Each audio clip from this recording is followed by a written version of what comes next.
এখনো অনেক মানুষ আছে যাদের সারাদিনে কোনো কাজ তো থাকে না, হাতে অবশ্য তাদের একটা করে ফোন থাকে, আর সেই ফোনটাতে সারাদিন রিলস ভিডিও দেখবে, আর যখন যেই ভিডিওগুলো আসবে সেইগুলোকে দেখে এক একটা বাজে বাজে কমেন্ট করে যাওয়া তাদের হয়তো স্বভাবে দাঁড়িয়ে গেছে।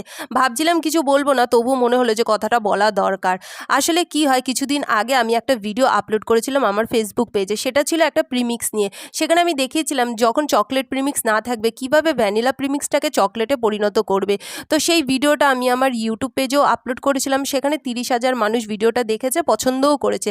তার মধ্যেই একজনেরই, এই এক ব্যক্তির হয়তো আমার এই জিনিসটা দেখে মনে হয়েছে যে আমি এইভাবে মানুষকে বোকা বানাচ্ছি। আসলে কি হয় কি, কিছু মানুষ এমন থাকে আমাদের আশেপাশে, তারা হয়তো কিছু বুঝবেও না, জানবেও না, কোনো মানুষের ব্যাপারে এরকম উল্টোপাল্টা মন্তব্য করে দেবে। এই বেকিংয়ের ব্যাপারে তার কি কোনো আইডিয়া আছে যে সে এই কথাটা বলল? আচ্ছা, 30,000 মানুষ দেখেছে, তাদের মধ্যেও তো কেউ অনেকে বলতে পারতো, তারাও কিন্তু কেউ কিছু বলেনি। তো কথা বলতে বলতে আমার কেকটা হয়ে গেছে, কেমন হয়েছে জানিও। রাধে রাধে।